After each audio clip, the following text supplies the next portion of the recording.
Oke, jumpa lagi dengan Edwin di channel analisis laporan keuangan. Untuk kali ini saya bahas BWPT, ya Eagle Hypertension 2025 Q4. Kalau teman-teman ada analisis yang lebih lengkap, lebih akurat, langsung aja tulis di kolom komentar ya.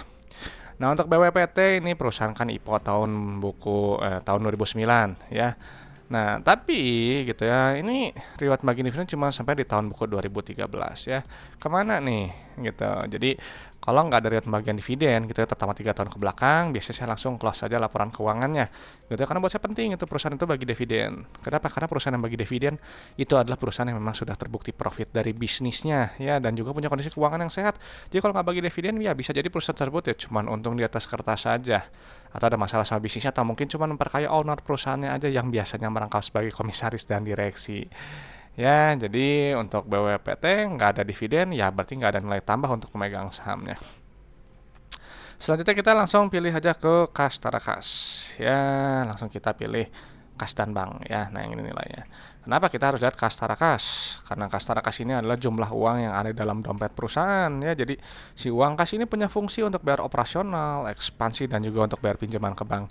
Jadi nilainya jangan terlalu sedikit ya. Dan memang untuk posisi kas tarakas si BWPT ini melonjak ya, lumayan naik 140%, naik 81 miliar ya. Nanti detailnya kita cek di laporan arus kasnya. Lanjut sekarang loncat ke ini ya, ke saldo laba. Dan untuk BPT ini dia nggak ada saldo laba ya, saldo labanya negatif alias defisit. Nah, ini harus kita lihat karena saldo laba ini adalah total akumulasi keuntungan yang telah dihasilkan perusahaan dari semenjak perusahaan ini pertama kali berdiri sampai sekarang 2025 Q4. Nah, jadi si BWPT ini kan saldo laba negatif, artinya sampai 2025 Q4 dia itu mengakumulasikan total kerugian sampai 3,7 triliun. Ya, jadi ini adalah perusahaan yang saya rasa kurang baik karena saldo labanya negatif. Ya, rugi melulu gitu. Dia nggak bisa bagi dividen gitu ya. Jadi yang jadi pertanyaan, kok ini bisa bagi dividen? Ya karena di tahun buku 2013 gitu ya, saldo labanya masih positif. Ya, nah sekarang negatif gitu ya. Anda mau berpatokannya di masa lalu atau mau di sekarang yang terbaru gitu. Kalau saya patokannya di yang sekarang yang terbaru. Ya, nah jadi BPT kapan dia bisa bagi dividen? Ya tunggu sampai saldo labanya positif. Ya gitu, tunggu dia profit dulu, nah baru udah dia profit, nanti dilihat secara cash flow-nya masih memungkinkan nggak untuk bagi dividen gitu ya. Jadi memang dividen itu ya memang dia indikator paling kuat perusahaan itu dia terbukti profit ya. Selanjutnya kita langsung ini ya, kuitas kita pindahin dulu. 2157 3 lah. Nah, di sini kita lihat untuk PBV-nya premium ya, gitu ya di 1,48 gitu. Sekarang langsung kita ke pendapatannya dulu. Ya, ini kita harus lihat pendapatan karena pendapatan ini adalah pos keuangan yang menunjukkan pertumbuhan perusahaan. Dan memang ini bagus ya, Pak. BWPT ini dia bertumbuh ya, pendapatan naik 33%, setara 1,4 triliun. Nah, selanjutnya langsung ke laba bruto. Ya, yang ini nilainya. Nah, laba bruto ini untuk melihat inti efisiensi perusahaan ya dari gross profit margin. Jadi misalnya 27%, ada teman-teman jual barang 100.000 ya ambil untung kotoran langsung 27.000 ya. Jadi cari perusahaan yang laba bruto yang setinggi mungkin, terus GPM-nya setinggi mungkin sesuai dengan sektornya, karena semakin besar laba bruto semakin besar laba bersih ya. Laba bruto nanti dikurangi oleh beban operasional, beban pajak, nanti baru muncul laba periode berjalan ya, yang ini nilainya. Nah, ini bagus nih, kinerja laba bersihnya dia naik ya, dia bertumbuh naik 39% ya, 101 miliar. Laba bruto juga dia naik 26%. Ya, ini bagus nih.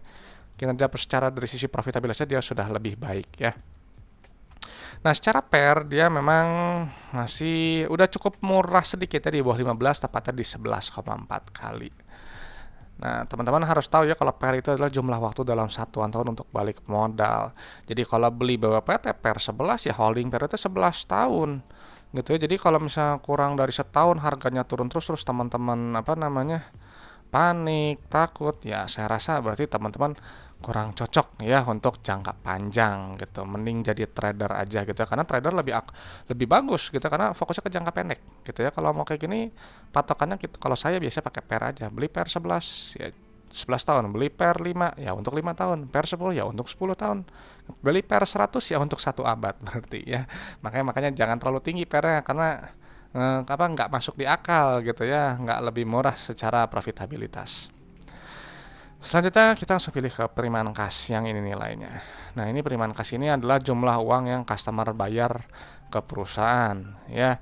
Jadi si penerimaan kas ini harus tinggi nih kayak gini 100%. Artinya customer bayar selalu full ya. Nah, jadi si penerimaan kasnya dia naik nih, naik juga ya karena seiring dengan pendapatannya yang naik. Dan ingat penerimaan kas harus tinggi karena punya fungsi untuk bayar ini semua ya. Bayar operasional nanti muncul net CFO yang ini nilainya. Ini bagus nih, nilainya positif. Ya, artinya bisnisnya menghasilkan uang tunai. Jadi uangnya itu yang udah dikumpulkan capek-capek nggak habis untuk bayar operasional aja. Ya, ini baik nih, kinerjanya dia juga baik ya, si net CFO-nya tuh naik 88%. Ya, bagus gitu. Harapannya kalau misalnya perusahaan yang seperti ini, ke depan dia bisa bertahan kayak gini gitu ya, atau lebih, ya setidaknya sama lah, konsisten gitu ya. Ini pasti akan dia bisa membaik gitu ya, meskipun perlu waktu gitu. Kalau misalnya ini kan profitnya 361 ya gitu. Ini 3,7 ya berarti ya benar 11 tahun baru dia saldo labanya bisa positif ya kalau dia memang sama seperti ini. Selanjutnya kita ke aktivitas ekspansi usaha. Di sini nilainya negatif, artinya perusahaan berekspansi ya, atau dia memelihara aset produktifnya. Cuman di sini memang dia naiknya signifikan sekali ya, naiknya 9 kali lah. Ya, dan dia memang ada penempatan di surat berharga jangka panjang ya. Selanjutnya kita lihat untuk aktivitas pendanaannya, ini berkaitan dengan pinjaman ya. Ini nilainya negatif. Artinya bagus, perusahaan berusaha untuk melunasi pinjamannya dan juga dia membayar dividen kalau ada gitu ya. Cuman kalau di sini kan nggak ada ya, nggak ada bayar dividen. Jadi lihat tuh nilai negatif, dia melakukan pelunasan. Ya kalau dia positif ya dia ambil utang. Nah ini jadi bagus nih polanya nih, plus min dan ada kenaikan kas kas. Uangnya untuk bayar operasional, ada sisa bayar ekspansi, ada sisa bayar pinjaman, masih ada sisa uang yang lebih. Ya jadi ini secara dua periode 2024-2025 ini sehat sebenarnya, secara cash flow-nya ini bagus, membaik. Ya, ini juga laba bersih juga ada gitu. Tinggal perlu waktu aja untuk memperbaiki si saldo supaya positif dulu gitu ya. Kecuali kalau memang perusahaan melakukan kuasi reorganisasi ya. Itu baru beda cerita.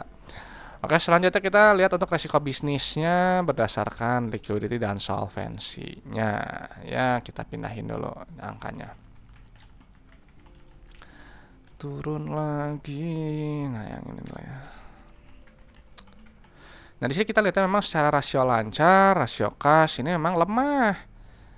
Ya, gitu. Cuman kalau dia bisa mempertahankan kinerja cash flow-nya stabil seperti ini, saya rasa ini nggak masalah. Gitu ya. Cuman kalau misalnya kan karena dia ini kan masih defisit ya, jadi saya rasa sih resiko mungkin ke menengah aja lah ya. Nah, tapi kita lihat untuk short term debt-nya dulu. Ya, di short term debt dia ada utang bank jangka pendek, ada utang bank, ada utang lembaga keuangan bukan bank, ada obligasi sama sukuk ya. Berarti ini ambil 5 poin. Dia 5 pos. 1 2 3 4 5. Ya banyak juga nih. Kita harus pindahin satu-satu. Ya. 29.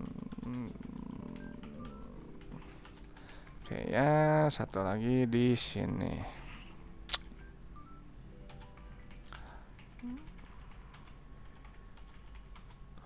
Obligasi.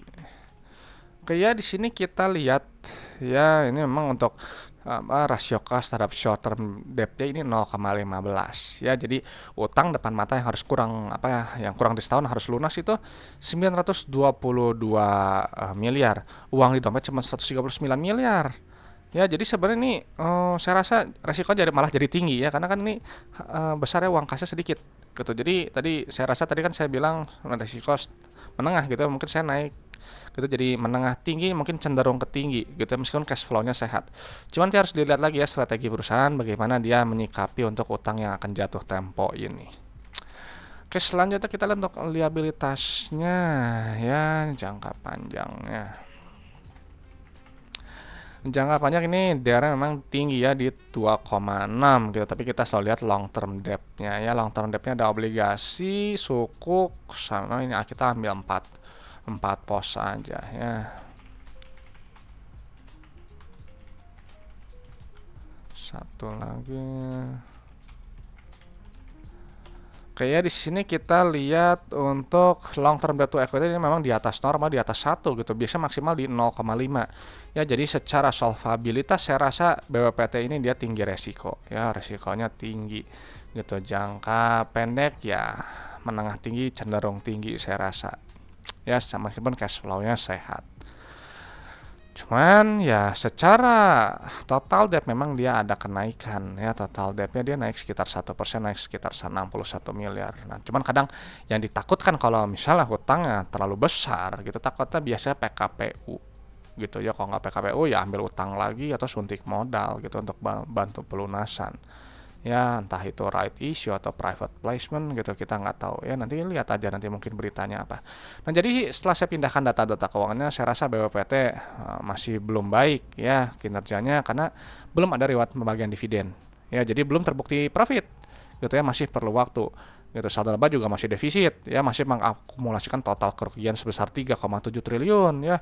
Nah, perusahaan ini dihargainya premium di PBV 1,48. PER memang sudah mulai sedikit murah gitu di 11 kali. Cash flow memang sehat ya, cuman kalau secara likuiditas dan solvensi ini saya rasa resikonya tinggi ya. Mungkin saja pendapat saya untuk BPPT ya. Dan saya selalu sampaikan kalau analisis laporan keuangan itu hanyalah sebagian kecil dari fundamental. Hanya menilai kinerja masa lalu aja ya. Jadi untuk prospek ke depannya teman-teman yang harus menilai sendiri. Dan saya di sini nggak bahas harga saham ya. Besok naik atau turun saya nggak tahu ya. Jadi untuk masalah harga kita kembalikan ke mekanisme pasar. Dan juga untuk valuasi saya hanya pakai PBV dan PER ya. Jadi kalau teman-teman ada metode valuasi yang lebih baik, lebih canggih, lebih akurat, silahkan digunakan, karena valuasi itu sifatnya subjektif dan relatif, berbeda untuk tiap orang. Oke teman-teman, itu aja ya. Kalau ada pertanyaan, ada requestan, langsung aja tulis di kolom komentar. Dan terima kasih sudah menyimak ya, semoga bermanfaat. Saya Edwin dari channel Analisis Laporan Keuangan. Sampai jumpa di video-video berikutnya.